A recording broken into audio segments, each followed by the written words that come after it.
Kuya Christian, nabuksan na natin yung 3 kahon na pinadala ng sponsor. May binilin sa akin. Naibigay ko ito sa iyo para sa inyong pamilya. Yeah, boy. At ibigay ko din sa iyo ito, Kuya Christian, para yan sa inyo. Bukod dyan, Kuya Christian, pinabibigay din ito ng sponsor.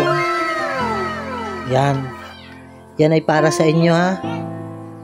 Yung sapatos at mga damit, mamimili pa tayo, no? Para sa iyo, no? At dun sa iba pang mga kapatid mo, no? Yang mga laman ng kahon na yan na binigay ko sa iyo, iuwi mo yan ngayon, na. Yan ay bigay ng sponsor mo.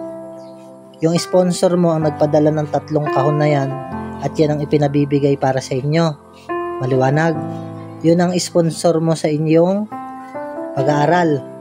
Nagbibigay siya, no?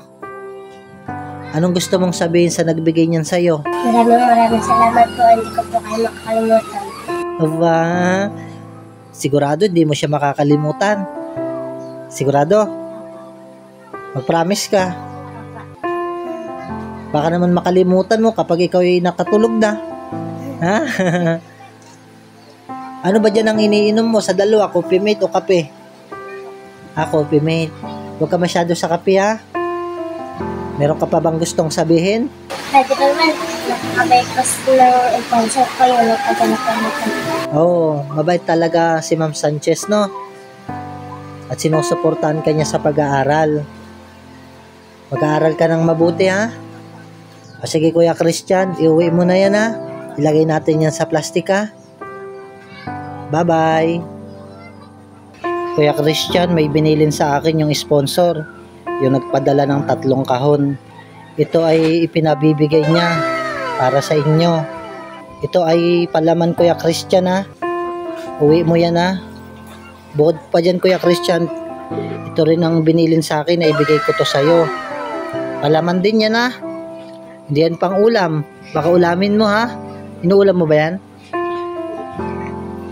Saka na tayo magkalkal ng mga damit na susukat natin sa'yo.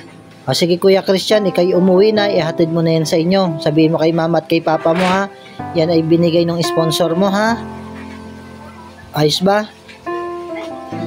Alin ang mas gusto mo sa dalawa? Parehas mo gusto. Anong gusto mong sabihin sa nagbigay niyan, sa sponsor mo? Kay Ma'am Sanchez. Maraming salamat po.